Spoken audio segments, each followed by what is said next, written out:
حضرت سعد بن ابی وقاص رضی اللہ تعالیٰ عنہ کا اپنی والدہ سے بڑا گہرا رشتہ تھا، بڑا گہرا۔ بندہ جس سے پیار کرتا ہے نا، وہ بندہ کبھی کبھی پھر پیار کا فائدہ ناجائز بھی اٹھاتا ہے، کبھی کبھی یہ بھی نقصان لوگ کرتے ہیں۔ پہلی بات تو یہ کہ جب پیار ہو جائے تو اس کا فائدہ جائز بھی نہیں اٹھانا چاہیے۔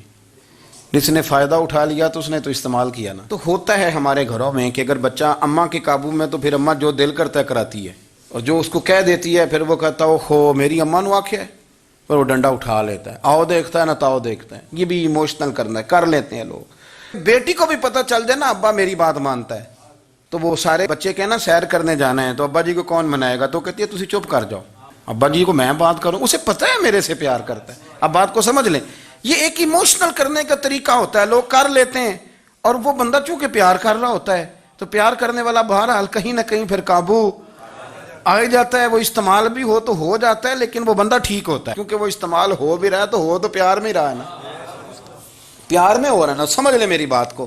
حضرت سعد بن ابی وقاص رضی اللہ تعالیٰ عنہ کا نا اپنی ماں سے بڑا پیار تھا، بڑا پیار تھا اپنی والدہ سے۔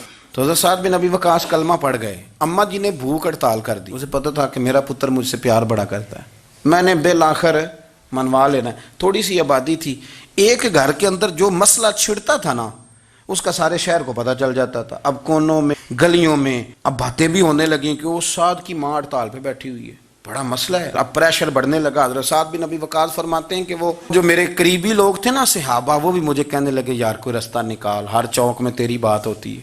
کہتے ہیں میں گھر جاتا تو گھر والے، بہن، بھائی، بچے، باپ سارے کہتے ہیں یار تیری ماں مر جائے گی۔ اب بہت بڑا ایشو ہے، ہم یہ کہہ دیتے ہیں کہ انہوں نے قربانیاں بڑی دی، لیکن آپ ذرا بات کو سمجھے نا کہ اماں بھوک ہڑتال پہ بیٹھ جائے، ایک انسان کہاں کھڑا ہو جائے گا؟ بدنامی الگ ہے، بحث الگ ہے، سیانہ بندہ، مالدار، وزادار، قبیلے والا۔ حضرت سعد بن ابی وقاص کی ماں نے 3 دن تک روٹی نہیں کھائی، پانی نہیں پیا، بے ہوش ہو گئی۔ اب جب بے ہوش ہوئی تو شور پڑا، سارا محلہ جمع ہو گیا، اب سارے لوگ کھڑے، اور بچہ وہ ہے جو ماں کی بڑی ماننے والا ہے۔ اماں کے اوپر لوگوں نے پانی شانی ڈالا، ہوش آئی تو حضرت سعد بن ابی وقاص قریب آئے، کہنے لگے اماں ایک بات کرنی ہے۔ اماں بھی بڑی مشکل سے اٹھ کے بیٹھ گئی کہ پتر ماننے لگا میرا۔ لوگ بھی کھڑے ہو گئے، مسکراہٹ بھی ہونے لگی کہ لو نہ کوئی بات ہونے لگی، یا ماں کہتی ہے کلمہ چھوڑ دے پھر مانوں گی۔ حضرت سعد بن ابی وقاص کہنے لگے اماں سن میری بات، 3 دن ہو گئے، مکے کا کوئی کونا کھدرا ایسا نہیں جس میں میری تیری باتیں نہ ہوئی ہوں، اور قبیلے کا، علاقے کا کوئی شخص نہیں، لوگوں نے بڑی باتیں کی، اور لوگ جب باتیں کرنے پہ آتے ہیں پھر اوپر تک جاتے ہیں۔ یہ بھی کہا کہ کیا دین یہ سکھاتا ہے کہ ماں بھوکی مر جائے؟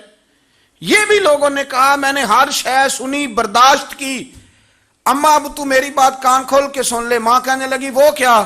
تو حضرت سعد کہنے لگے پیدا مجھے تو نے کیا ہے، 9 ماہ تیرے پیٹ میں رہا ہوں، روٹی تیرے ہاتھ سے کھائی ہے، تجھ سے زیادہ بہتر مجھے کوئی نہیں جانتا۔ ماں سن تیری کتنی جانیں؟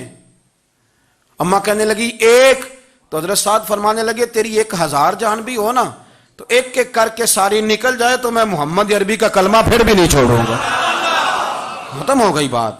یہ کیا بات؟ وہ کچا رنگ للاری والا جڑا چڑھدا تے لیندا رہندا، اے عشق تیرے دا رنگ محمد جدوں چڑھ جائے پھر نہیں لیندا۔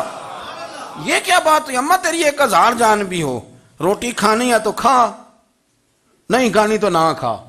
یہ لفظ کہتے ہیں حضرت سعد بن ابی وقاص رو پڑے، آنسو آ گئے، لفظ کہہ کے باہر نکلے، مجمع چھٹ گیا، جس نے جو مطلب لینا تھا لیا، جس نے جو کہنا تھا اس نے کہا۔ حضرت سعد چلے گئے، شام کو گھر آئے تو اماں روٹی کھا رہی تھی۔ تو حضرت سعد فرماتے ہیں کہ محلے کی بیویاں کہنے لگی روٹی کیوں کھا رہی ہو؟ تو ماں رو پڑی، کہنے لگی پتر میرا ہے، میں نے پیدا کیا ہے، میرے پتر نے کبھی ضد نہیں کی، اس کے دل میں کچھ ہے اتر گئی ہے، کوئی ہے، کوئی کچا پکا جذبہ ہوتا تو میں تو 2 آنسو بہاتی تھی تو میرا پتر لوٹ آتا تھا، پر کسی رستے کا مسافر بن گیا ہے، اب کہیں پہنچ گیا ہے، اور میں اس کا درد سمجھ گئی ہوں، جہاں گیا ہے اب وہاں سے یہ لوٹ سکتا۔ آپ سمجھیں اتنا تگڑا ایمان جن لوگوں کا، ان کے بارے میں لوگ ڈسکس کریں گے۔ ان کو نا قرآن پاک نے بطور نمونہ بیان کیا ہے۔ اللہ فرماتے ہیں ایمان اس طرح کا جس طرح میرے نبی کے صحابہ کا۔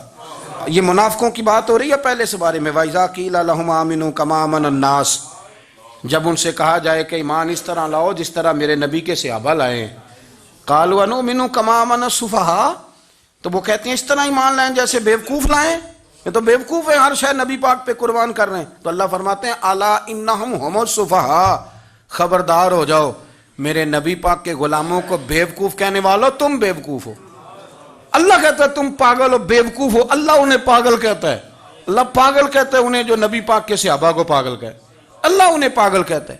یہ معیار ایمان ہے. قرآن نے کہا ایمان اس طرح کا جس طرح کا نبی پاک کے وَإِذَا قِيلَ لَهُمْ آمِنُوا كَمَا آمَنَ النَّاسُ.